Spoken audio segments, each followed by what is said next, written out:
All right, everyone. Good morning. Welcome to our Friday Legislative Task Force meeting from the Blue Springs Chamber. I think we will do our normal, make sure we introduce everybody, and then we'll begin. So I'm going to call on you to introduce yourself based on where you're sitting on my screen. So we'll start with Laura. Everybody knows who Laura is. Right. My name is Laura Vermillion, and I work for the Chamber. Dennis? My name is Dennis Dolan. I'm the Director of Parks and Recreation for the City of Blue Springs. Chief Grote? You're muted. I'm muted. My name is Jeff Grote. I'm the Fire Chief with CJC.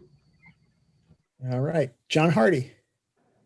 Hi, I'm John Hardy. I have a State Farm agency in Blue Springs, and I'm a director with the CJC. All right. Kirk? I'm Kirk Blair, Deputy Chief of Central Jackson County Fire. Cody? Good morning. I'm Cody Rydell of Central Bank of Midwest. And Lyle? Lyle Shaver, Spring Oak Property Management. All right. Randy? Good morning. Randy Wistoff, Kansas City Zoo. Representative Stacy? State Rep south of 70 all the way down to Lee Summit into just past Coburn Road, about a mile and a half. All right. Glad you could join us. Brad? Brad Draper with Watchdog Advisory. Dina?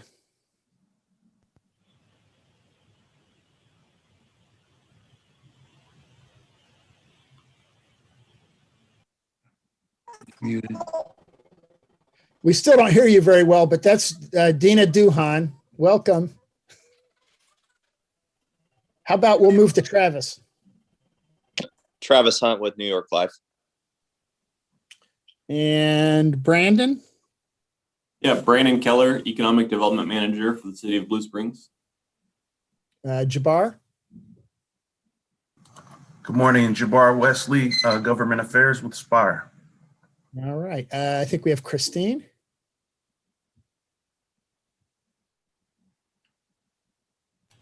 Hi, good morning, Christine Cates at the City of Blue Springs. All right. And we have Chris Sandy. Good morning, Chris Sandy, Director of Public Works for the City of Blue Springs. All right. I missed somebody. If I think I'm looking around. Who did I miss? I missed somebody. I'll jump in. Becky Nace, Mid-America Trade Adjustment Assistance Center. All right. Welcome, Becky. I did miss Becky. Well, again, good morning. Glad you all could join us on this not yet wet Friday. We've got two issues on the agenda today. We're going to hear from Dennis Stovall with the city. We're going to hear from Jeff Grote with CJC. Both of those entities have a ballot initiative on the ballot in April. Laura, the chamber board approved a resolution in support of both of those measures at the last meeting, correct? Correct. And so I think we'll go ahead and start. I think maybe Dennis, maybe you're up first. All right. Well, certainly we appreciate the opportunity to present to you this morning. And I'm going to share my screen here really quick. And then should be good to go. There she got on.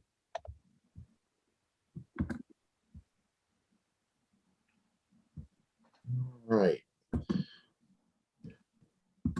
So there we go.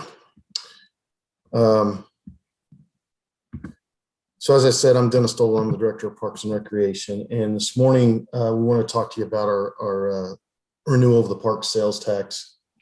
In 2017, the residents of Blue Springs passed a 5-year dedicated park sales tax to fund specific projects throughout our park system. Oh, sorry, I went ahead too far there. While we are here to speak about the proposed tax increase extension, the park sales tax is an important, it's important to look at what promises were made and those promises that are being kept today with the current sales tax program. We're currently in the 4th year of our dedicated park tax, and we've reinvested about $12 million into our park system to date. Currently, we've completed 30 of the 53 projects promised, including the total renovation to Burris Old Mill Park and significant renovations to Wilbur Young Park. We still have many projects ongoing or slated for renovation over the next 18 months, and we're on target to complete those by the end of 2022 as promised. We do realize, though, that our residents want these improvements made, sooner than sometimes are happening to their specific park. However, when we went out with this current tax, we did tell everybody that they were kind of a pay-as-you-go project, so we have to collect that revenue prior to being able to complete those projects. And so here's just a look back at how some of the park sales tax money has impacted our park system with the improvements we've made. This was Burris Old Mill Park in 2018.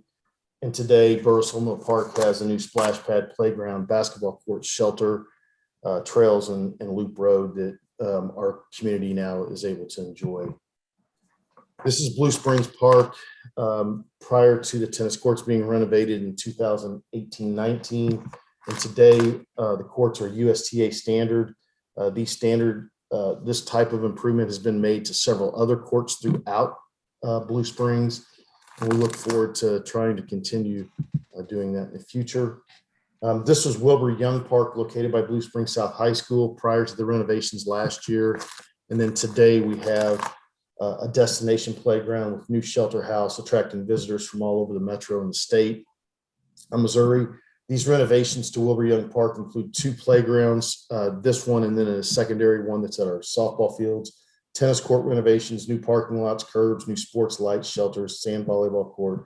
And then sometime early this spring, all the trails will actually be overlaid as well. So that project's nearing total completion here over the next 6 months. And then this is just an image of Woods Chapel Trail prior to renovations occurring in 2018. And then today, this is the trail as it looks today. Not only has Woods Chapel Trail been improved, but throughout the community, several trails have been improved, and we still have a few other trails that are still part of this current initiative that will be improved over the next 18 months. So why do we feel now is the time to renew the park sales tax? We still have many needs in our park system remaining, and those needs need to be addressed, and maintenance items will require continued funding for years to come. The department just completed 2 park site master plan studies for the parks located in southern Blue Springs, as well as an aquatic study. And currently, Blue Springs is experiencing rapid growth in our southern boundaries as it relates to homes. Several new housing divisions have not only been built, but are nearing total build out, and phases of new subdivisions are being proposed and developed daily. Surveys were also conducted during the pandemic as part of the study, providing us relevant data to how the community would support a renewal at this time. Additionally, the lack of public aquatics leaves a large hole in providing recreational opportunities to our residents that other communities have, along with the fact that residents have expressed this to be a priority over the last few years. Residents have also been utilizing our parks like never before due to the pandemic, and this trend is forecast to continue by the National Recreation and Park Association. This will put increased pressure on our current facilities, and then by having a dedicated tax in place a year before it's scheduled to expire, it provides for better planning and bidding of projects to control cost and keep progress moving forward, as well as addressing new maintenance issues as they arise, and provides the ability to do preventive maintenance on facilities to extend the life of those projects that we're currently doing today. Lastly, the current improvements have been met with positive reviews by the community, and in order to continue to provide those improvements such as these, funding will need to be secured for long term. So what's the specifics of our initiative? The proposal is to the residents, April 6th, is a no tax increase with a no sunset renewal of the existing dedicated park sales tax to fund park maintenance and improvements, parkland development, and operation subsidy. So here are some specifics on each of the categories, starting with our park maintenance and improvements. So just as the current tax is done, we still want to continue to have a focus on our remaining parks to take care of our current park system facilities. There are needs at Hidden Valley, Ward Park, Keystone Park, and many other parks not mentioned. These improvements include restroom buildings, concession stands, athletic fields, playgrounds, shelters, sports courts, trails, and various other projects and amenities in our park. The improvements we have made to our parks under the current program have been significant, but we still have much work that remains. And our park commission, as well as the staff, are committed to making these improvements to the facilities for several years to come. By 2025, we will invest over $10 million of the first 3 years money collected under the extension of the sales tax. The long-term funding after that provides approximately $1.45 million annually that can be reinvested in our current park system. This will allow for that preventive maintenance to occur to extend the life of those improvements being made through the program. If we have a shorter program, those programs tend to focus basically on liabilities and don't allow us to focus on being able to like crack fill trails and seal coat them to extend the life of those, or to make just small repairs instead of having to replace total facilities. So by having the long-term funding, it allows that preventive maintenance to occur. We currently have identified today another $7 to $11 million in what is considered significant improvements, and other needs beyond that will require funding in the next 5 to 10 years. Additionally, it's important to realize that some of the improvements that we're making currently today through the existing sales tax, we're going to have issues that come up during in the next 11 to 20 years that we're going to have to be addressing those projects again. They don't last forever.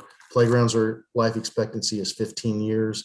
So certainly some of the ones that we will be doing in about 10 to 15 years will be required to be replaced again. Additionally, funding of an aquatic center would be included under the parks maintenance and improvement category for the replacement of the Centennial Poolplex constructed in 1980. This facility is now over 40 years old. We estimate that about $1.2 million annually will be paid until the debt service on that facility be paid off. The Blue Springs School District currently owns and operates the former YMCA facility, as well as the Centennial Poolplex. And the district has announced that the outdoor pool at Centennial will not be operating again due to the capital needs required, ongoing maintenance costs, and operational concerns of that facility. This will leave no public outdoor aquatics facility in Blue Springs, as well as few options to learn to swim, where most of our kids do typically in the summertime is take a learn to swim program. So if you take kind of a look at the top 30 communities in Missouri by population, Blue Springs being the 11th largest, that will leave only 2 communities of those top 30 that do not have an aquatics facility. That's Blue Springs and Raytown. Without a public aquatics facility, we put our youth in danger of drowning. In 2017, study by researchers at the University of Memphis found that 64% of African-American children, 45% of Hispanic children, and 40% of Caucasian children in the United States have no or low swimming ability, putting them at risk for drowning. Additionally, individuals who do not learn to swim while they are a youth are less likely to learn in their adulthood. Without a public pool to provide swim lessons, these percentages will most likely be higher in our community. So over the last 10 to 20 years, if you take a look at aquatics, a whole new level of offerings are being developed now. No longer is the desire to have a 6 to 8 lane lap pool for people to cool off in. These facilities have become obsolete unless you are using it heavily for swim team practices and meets and are willing to subsidize the operation. Today, public municipal pools are providing residents with what is known as watertainment, an aquatic setting that entertains residents and visitors with various types of aquatic features, including slides, lazy rivers, surf simulators, wave pools, high adventure climbing apparatuses, ninja cross course, and other various water products. These facilities are ones that operate at break even or even become small profit centers to offset other park operational costs or maintenance of the facilities. Again, 28 of the top 30 communities, such as Lee Summit, this is their facility that you're seeing here, Kansas City, Hazelwood, St. Charles, and Ferguson, have all invested in modern aquatic settings for their residents to utilize. Many other smaller communities as well have invested in these types of facilities. This is the design that was developed out of the aquatic study completed this past November. Concerns over being able to operate such a facility have been expressed in the past. By building the aquatics facility by the field house, operational costs become reduced as it would not require separate check-in staff, custodial staff, and management staff, thus streamlining those expenses. The features of a modern aquatics facility lend itself to attracting residents and visitors from other communities, where the Centennial Poolplex kind of does the opposite, as it doesn't have any modern features such as lazy rivers, large slides, and wave pools. The Centennial Pool actually drives our residents out to other communities to use their facilities, such as Lee Summit, Independence, and those surrounding us that have these watertainment type features. Not only does this design provide those amenities previously discussed, but it also provides an indoor warm water teaching pool for senior exercise and swim lessons, and a separate cool water pool for lap swimming and cliff diving. Our operation pro forma that was done by our architects through this show that all the cost of the operation should be covered through the operation. The only thing that I would point out is that we have many seniors in our community. When these seniors have a situation where they have to have surgery or some kind of rehabilitation, a lot of times the warm water therapy pool provides them a great opportunity for them to be able to exercise and recover more rapidly. As we all age, it becomes more and more difficult for us to work through some of the exercises when you're rehabbing because of the weight that we carry and the weakness of our muscles. So putting them in water allows them to continue to work through some of those range of motion issues that they experience. So what would be included in our parkland development? The farthest southern developed park in Blue Springs is Keystone Park north of Moreland School Road. This has created a large service gap in facilities in our southern boundaries. With the current rate of new residential development in southern Blue Springs, more requests continue to come in for developed parks in this area. Recently, a site master plan study was conducted looking at 2 park parcels in southern Blue Springs, Roscoe Ryder Park and Southwest Park. After reviewing the design, cost to construct, needs of our existing park facilities, and the community's desire of a new aquatics facility, the development of Southwest Park was selected. There was discussion about constructing something in each of the parks, but that approach would provide mostly infrastructure, roads, sewers, electrical, and not really provide any real amenities for the public to use. So by doing Southwest Park, it provides a complete park in the area, and then the tax would allow us in the future to be able to develop Roscoe Ryder Park in years to come. So this is the design for Southwest Park. The estimated cost, including contingency, is about $29,700,000 to build the entire facility out. Southwest Park provides unique design and recreational services not being offered in Blue Springs.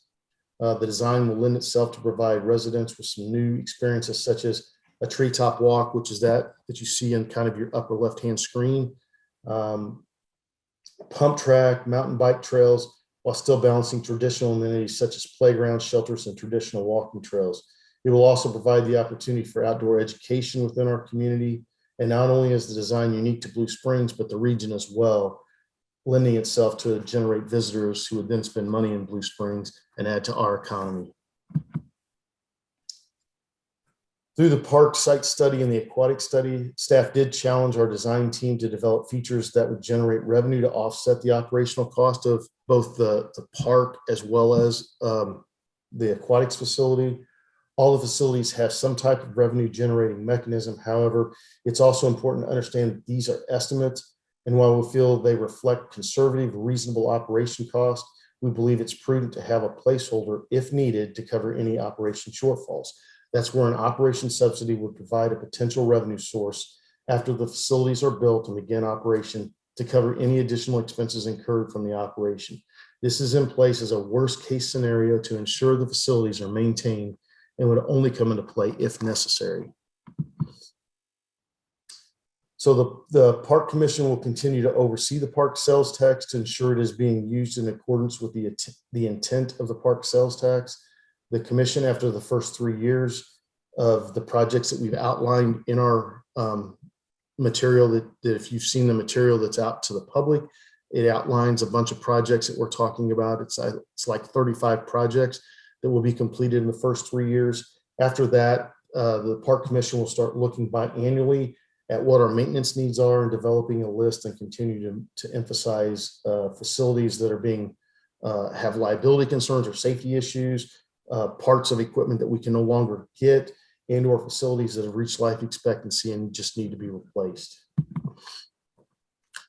So to bring all the information together, the request is a no tax increase with no sunset to renew the park sales tax on April 6, 2021 to fund park maintenance and improvements, which will continue improvements to our current park facilities.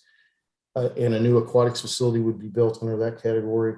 Parkland development for the construction of Southwest Park, as well as future parks in years to come, and maintenance operations subsidy for new facilities if it's needed. With that, I'm going to turn it over to Dina Duhan. She's a member of our citizens group.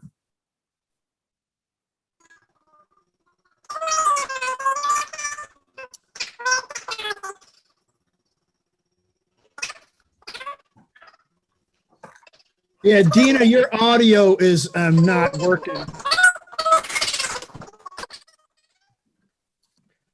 The chipmunk noises are nice though this morning. Yeah. You might try leaving and coming back. Sometimes that helps.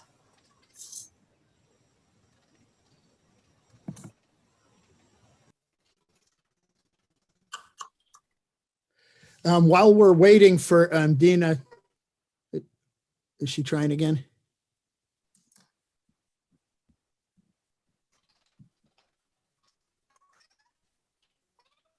Still not working.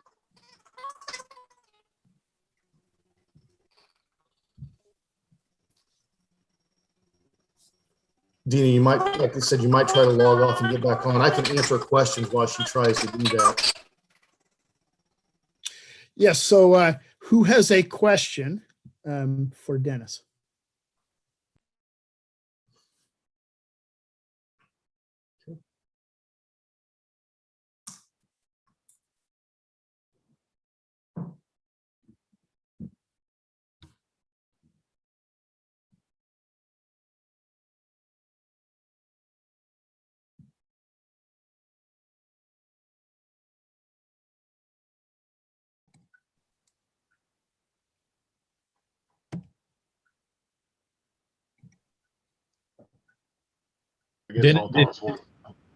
Representative Dan Stacy just wondered if this doesn't pass for some reason, for something like the no sunset provision, what would be the plan moving forward? Well, I mean, certainly we have to go back and weigh out where we think we would need to go, but certainly it's important for us to be able to make improvements. If we don't have the funding, certainly we'll do the best that we can to maintain our parks, but currently under the current budget restraints that the city has, I would assume that we'd be faced with some facilities as they continue to age that we wouldn't be able to maintain those and have to close them. And certainly I don't like saying that, but that's reality. When we're dealing with playgrounds that are 30 plus years old and they've got some serious liabilities that still need to be addressed.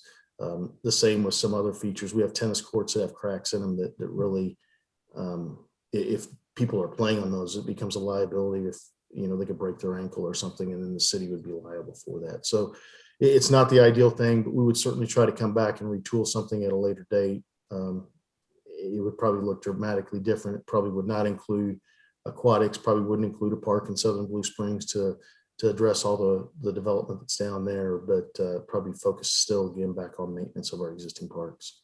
Appreciate that. And then also just to follow up on trails, kind of, biking kinds of things, moving between the parks and all of those kinds of opportunities. What are we doing to address connecting trails to existing trailheads and those kinds of things?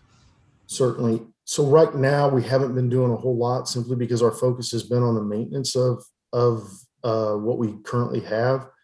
But, long term, certainly if we have this tax in place, it certainly frees up for us to start looking about how can we develop some of those connections to Lake Jacomo that leads into the trail. And hopefully at some point that trail will lead into I can't remember the name, the rail trail that's being built. I can't remember the name of it for all of a sudden now, that Mark is working through right now.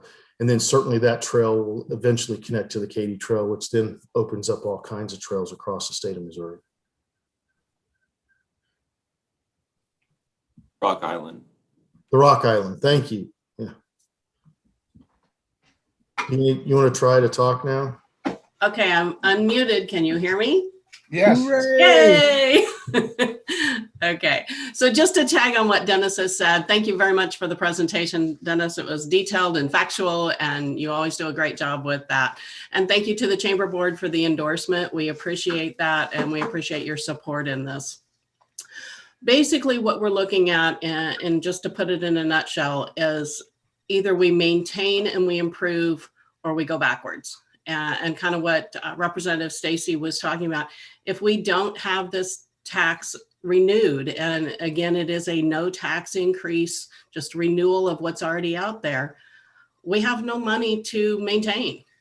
It takes money, just like it does in your house or your car, to maintain it and to improve. And that's what we're looking for, is the funds to continue to provide what the residents of Blue Springs have said they wanted. And that's nice parks, safe amenities in those parks that they can use and enjoy with their family and friends. So what we're looking for is a yes vote on April 6th. Dennis can't say that, but I can. And we would appreciate your support in renewing this no tax increase on April 6th. And I'll be happy to answer questions as well. Could I go back real quick and just address something that Representative Stacy was asking about, trails and stuff like that. I don't really talk a lot about it in these presentations, but, since I've been here, I've heard a lot of people say, I wish we were like X, Lee Summit or whatever. Why can't we have parks like this? And what I would tell you is that if you look at the top 30 communities, again, by population, and you look at how they fund their park system, 27 of those communities have a park sales tax. One has a dedicated property tax, which is St. Joe, Missouri. Melville, Missouri, which is an urban community in St. Louis County, doesn't have a park department because all their parks are supplied by St. Louis County Parks. And then that leaves only one other community that doesn't, and that's Wildwood. They were incorporated in 1995. They have a small park department. Long term, they talk about using the sales tax to fund their park system. When you start looking at that, and you look at those 27 communities, Blue Springs being one of those, 22 of them have a no sunset park sales tax to fund long-term improvements in their park system. It's quality of life. I will tell you that going into our park system, you talk to people that are in our parks, it is attracting people from other communities. This past weekend, I was at Young Park talking to people. We had people from Warrensburg, Clinton, Liberty in our community. I'm not going to tell you that every one of those are spending money in Blue Springs, but certainly some of them are adding to the tax base. Not only that, I talked to a gentleman. My first question to people when I talk to them is, are you a Blue Springs resident? And one gentleman told me no, but because of the improvements that are being made, I'm really considering moving to Blue Springs. So what I'm trying to tell you is quality of life is a big part of attracting new residents as well as attracting businesses, because when you have residents, businesses want to come because they have a pool of people to be able to fill their business needs or their employee needs that they have. So, all of that I think makes a lot of sense in parks. And I know I'm a little bit biased when it comes to that, but certainly I believe that parks is a huge, huge part of being an economic generator for our community. Other questions for Dennis this morning?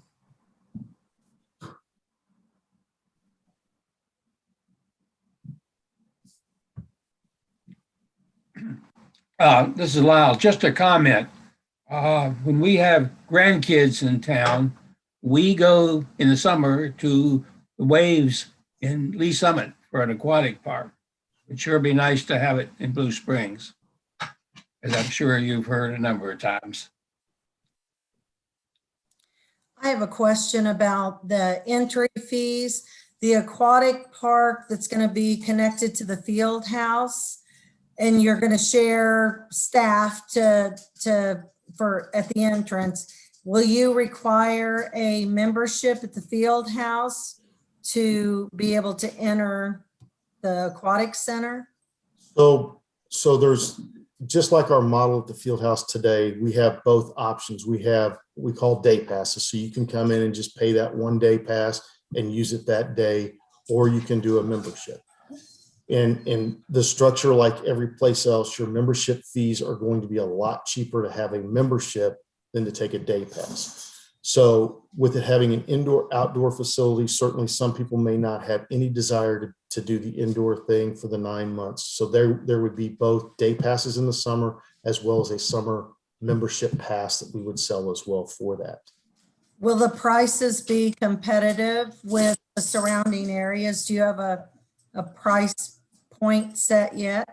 So what I can tell you is that, yes, it'll be competitive with everybody because basically when we hired our architects and they brought on a company called Ballard King who does nationwide operation performance all across the United States. They look at surrounding communities, what they're charging. They look at our rates that we're currently charging and they set rates. What I can tell you is their operation performa, if we had the aquatics facility, they have recommended an increase for a adult membership, because this is the only one I remember off the top of my head right now, an adult membership going from $25 a month to $30 a month. So basically it'd be a $5 increase to have this new facility attached to the building. Now we certainly have to evaluate that, but that's kind of where it's at right now. Thank you. Last questions for Dennis. Just one other thought here. Does this, how would you see this competing against potentially business owners that would choose to operate some kind of facility like this, even like entertainment facilities like Wet and Wild and those kinds of things? Well, I mean, I think these are, especially when you're talking about large facilities like Wet and Wild or Oceans of Fun, those are, of course, a lot bigger facilities. They're drawing not just probably around the general region that we're in, they're drawing statewide, bringing people from out of state. It's not that large of a facility. Again, I think just like every other community, when you start talking about Lee Summit, I mean, it's a Summit Waves type setting. And it's not really going to detract. It's mostly going to be used by your residents and some surrounding communities. Not to say that you're not going to attract other people into your community, but I don't think it's a big impact on like Summit Waves or Wet and Wild and Oceans of Fun. It's not going to compete with those.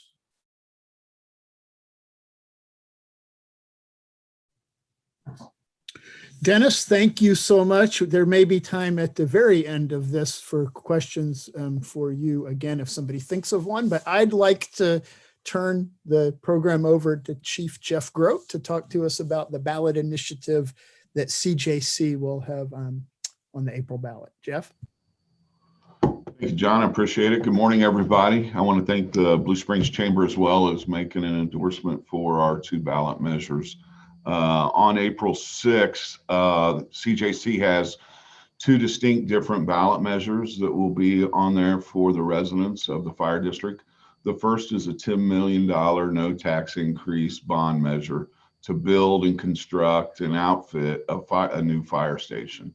And it won't be to replace a current fire station in the fire district. It'll be to add our 6th fire station. Additionally, the second measure is a 30-cent levy that would allow the fire district to hire 24 firefighters to staff that fire station. In 2019, the board of directors commissioned a demographic study to be done on the fire district and where response times and gaps would be present at our current status. And what it showed is the primary area that is lacking is north of I-70 in the eastern portions of the district. Right now, we have 1 fire station north of I-70, and I think you guys can all agree that over the last 5 years, the amount of growth of everything that's happened north and south of I-70, it's been pretty amazing in our community. This demographic study kind of gave us a shining light of what direction to go on future growth in the community. Over the last 8 years, the demographic study pointed out through census data that we've had a 27% increase in population in that area. and it continues to grow. I think empty lots keep getting, they keep vanishing every month as I drive different parts of the district. If you just drive between Green Valley and Blue Springs on both North Outer and South Outer, if you haven't made those routes, you'd be amazed at the amount of commercial growth as well. In that same quadrant of the fire district, we've had a huge explosion of homes, new housing additions being built almost on every square inch of property in the fire district. And I think that relates to a lot of the positives of the positive city governments we have. And just like Dennis had mentioned, the great park system we have amazing school system. I think this area, and especially the area covered by the fire district, is still growing and will continue to grow. We have, I guess I should have had Laura, had you bring up the graphic. I was just this is like my 10th or 15th presentation over 2 weeks, so I'm just kind of rolling with it. But as you see here on the screen, there's three important. Well, the very middle picture is an artistic rendition of what we envision the fire station will look like. We were proposing that it goes at Duncan Road in Dillingham. Early January, the fire district started looking for land for a fire station, and we were lucky enough to find a piece of property there at Duncan and Dillingham for 3 acres for this site. Nothing was tore down. There's never been buildings there. It's just been an ag lot for as long as anybody can remember. And I think when we started looking, we're like, well, this lot was saved for a fire station, I guess. It looks like it was a perfect location. Plus, it was a perfect location in the demographic study. It set it right in the heart of where we needed a fire station. And that goes to the grass. If you look at the upper left graphic, and I'm sorry if you can't see it very well, but Laura can email this out to all of you if because she has the digital copy, right, Laura? Okay. On the upper left graphic, it shows you see 6 numbers. Well, starting with number 1, those are all the response perimeters for all of our current 5 stations, right? And you'll see the number 6 up there. That's our service gap. I mean, it really is. And if you look, and you might want to, if you look to the very far right graphic, so maybe just scroll down a hair, Laura. The first one, you can see the amount of coverage with 2 fire stations, one literally sitting on I-70 where I'm at right now here at Adams Dairy. And then clear on down, you see a station to the south. Now, if you look at the lower graphic, it shows the response area with a new fire station. And as I had mentioned, the growth we've had in all parts of our fire district, but especially this northeastern quadrant, is very impressive. Commercials going up everywhere. I think I'm through with the graphic now, Laura. You know, it's been a rough year for everybody with COVID, and especially in public safety and responding and transporting people with COVID and having your firefighters and medics come down with it. And like I said, in 2019, we commissioned the study. The board of directors wanted to get a couple capital things taken care of before we went to the citizens of the fire district and asked for the construction of a fire station and to staff it. Then COVID hit. So we're now in 2021 and we still have a lot of work to do. But I appreciate, like I said, I want to thank the Blue Springs Chamber for endorsing this measure, and I'd be happy to answer any questions any of you may have.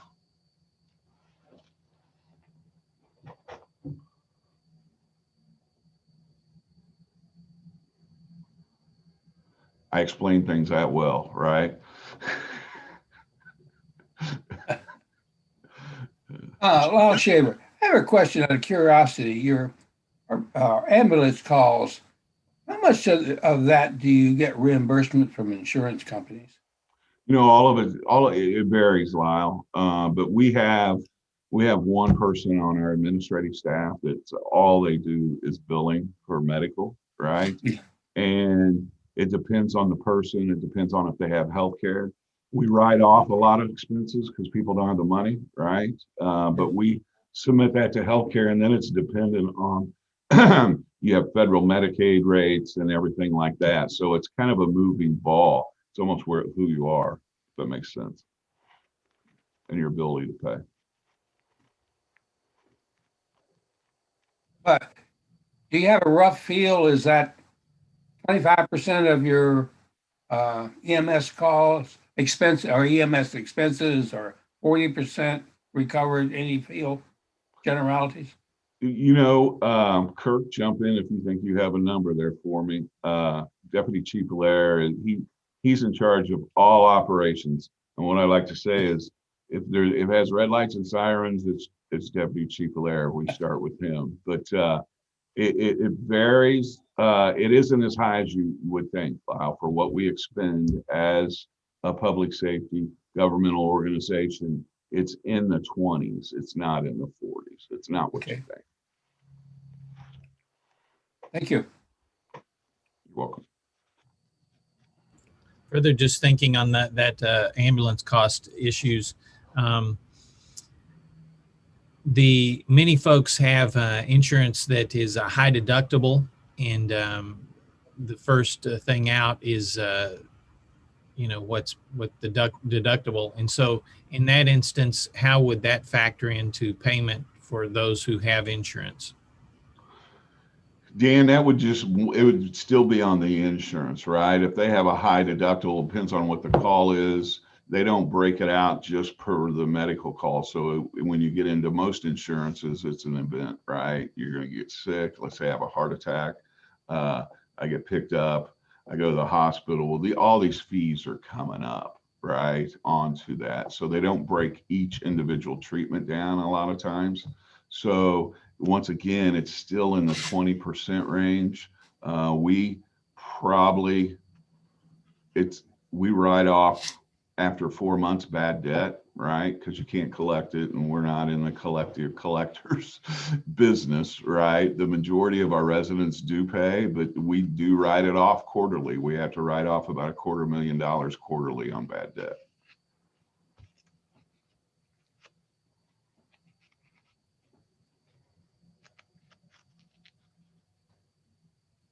The picture you've seen in the brochure, it is just an artistic rendition. We haven't hired architects or started this and this, but we haven't. But one thing I didn't cover was that it'll be staffed just like every other fire station in CJC. You have a fire apparatus and a frontline medic unit. So one thing we're very proud of, currently of our 10 fire apparatus and medic units on the street today, there's paramedics on every one of them. So it doesn't matter if a fire truck pulls up and you think, oh my, the medic unit's not here. Well, no, there's paramedics, and they have equipment on there as well. So it'll be staffed just like all the other fire stations.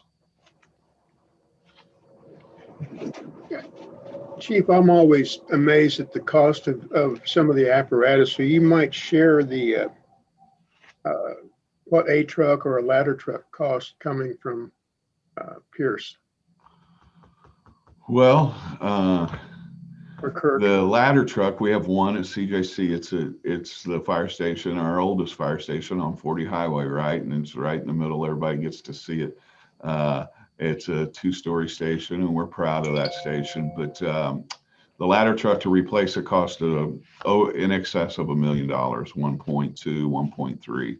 And every year that goes up, right? So luckily, we don't buy them every year, right? So we project with our financing and our budget that our replacement on a ladder truck's right at 10 years. So every 10 years, we're going to have to spend another one. Now, the smaller fire apparatus, the fire engines, right? They're a little bit cheaper. You would think a lot cheaper because they're a lot smaller, but not a lot. We can, Kirk, help me here, 700,000 on them, about 700,000 on the fire truck you see without that big ladder. One thing I'm very proud of this workforce. I've had the opportunity in my career to look at a lot of different workforces and a lot of different fire service organizations across the country, and how this workforce takes care of their apparatus, and how these apparatus are a symbol of our community, and how, I mean, there's not a scratch on these. I mean, it's like a museum quality of how we keep apparatus. I could take you out on the apparatus floor right here, and we have a 20-year-old support fire truck. And what it does, it takes, if we have a hazmat call, it brings all our hazmat materials, right? Looks brand new, brand new. The maintenance that's performed by this workforce on their fire apparatus is second to none. And I come from a large municipality, a large portion of my career, and it seems like the workforce a lot of times thought the city could just print money, so they didn't care if something was broken. Well, that mentality is not here. We fix our own stuff as much as we can. We don't like to farm it out. We have two great fire mechanics that keeps these fire apparatus frontline all the time, and very proud of them. You know, when I say I've probably gotten a little bit of hot water with my peers and my other fire chiefs from the Examiner article, and sometimes I just speak matter of fact, right? And in the article, it ended, it said Chief Grote would put his workforce up against anybody in the region. So I'm getting calls from these other fire chiefs. Hey, what's going on?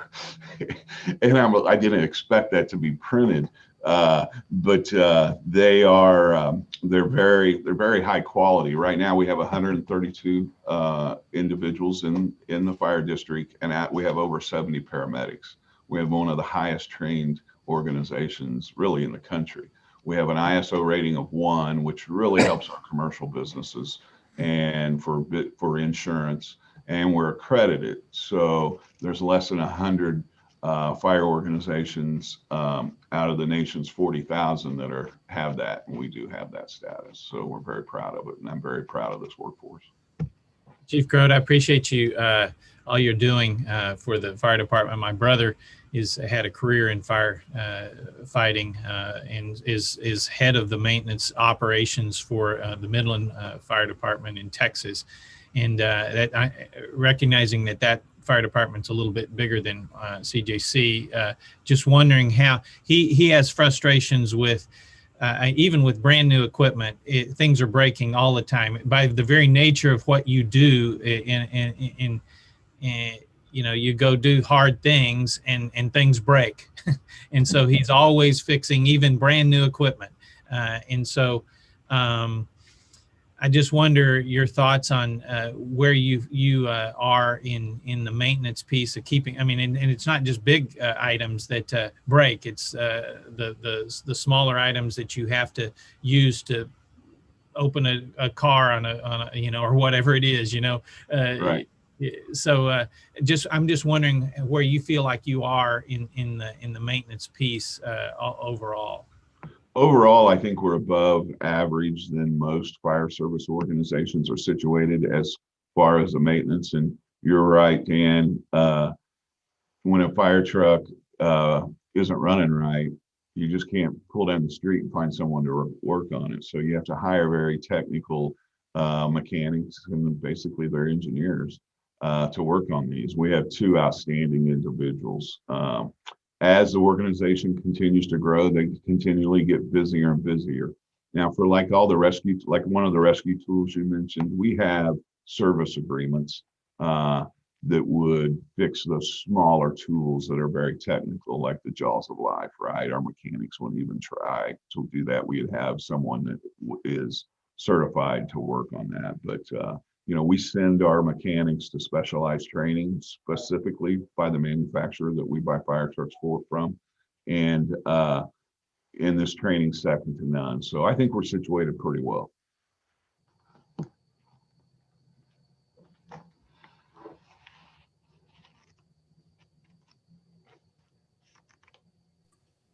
Any other questions for the chief?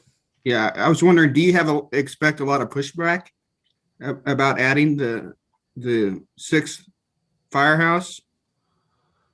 Well, Brad, I guess without completely understanding what you mean on pushback, I guess on April 6th, we don't know. I don't know. We had multiple conversations with the board of directors and the executive staff here at CJC, and everybody goes, well, we need to be on the ballot. We need to get this done. Well, when's the right time, right? We had all them. We're coming off. When's the right time? And I'm like, I don't know. I do not know when the right time is. But as we've been out with hitting the community groups, hitting all the service organizations, Brad, over the last 3 weeks, and it's been received really, really well. I really haven't had much pushback at all. I've heard a few Facebook posts, but we answer them when we're asked questions. But I hope that answered your question. Yeah, I mean, it's just the coverage map pretty much speaks for itself. It does. I mean, if you want to build out there, you want to have support, and adding that 6th station is going to provide that support. And something you mentioned too that I didn't even think about was the insurance that people are going to be paying could be lower on their homes and in their businesses as well. If they have it really helps on the EDC front too. When it costs you X to do this business in Blue Springs, right, versus X if I go to Lee Summit. I mean, they're Kirk, are they ISO 1? No, they're not. So it's even cheaper. So it does speak for itself, like you said. That just the service, and it goes to minutes, and they go, well, it'll only impact that neighborhood. No, it impacts everybody, because we have so many redundancies. We can't control when 911's being called, right? Mm-hmm. So if I have, in Station 3 right here, headquarters is the busiest station here at Adams and I-70. And you wouldn't think, well, the neighborhood, well, no, it's just situated so well, it can get to so many places so fast, right? But having that 6th fire station and resources provides redundancy. If this station's out, right, on another EMS call, well, then we have someone a real lot closer than what it normally would be. So it helps the whole system. Thank you.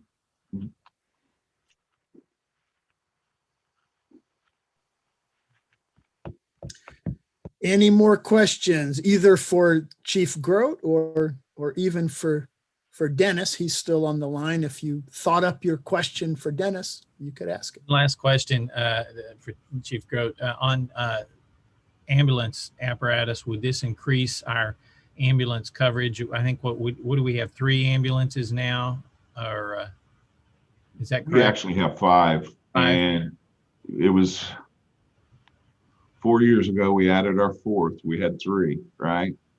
No, 4 years ago we added our 5th. I take this back. And so now we have 5 medic units in service right now as we speak, right? And this would be, we would have 6. Okay, so they are staffed as well? Yes, sir. Okay, great.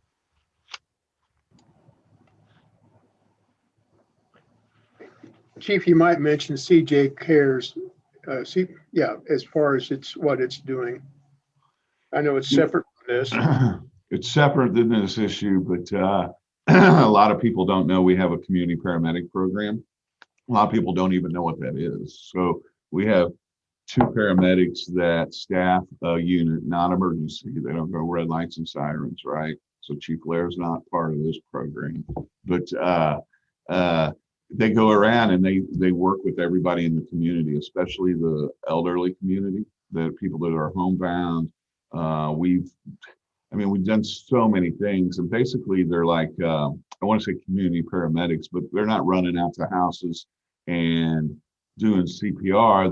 They're actually traffic cops. They're getting our citizens services, because a lot of times people, you hear it a lot now is, you don't know what you don't know. And that goes for our citizens too. If they don't know how to get help or assistance, we have a tremendous network of assistance here in our community, and it's getting the right people to the right place, right? And it's an amazing program. They're popping up all over the country. In the region, there's one other community paramedic program, and that's in Olathe, Kansas.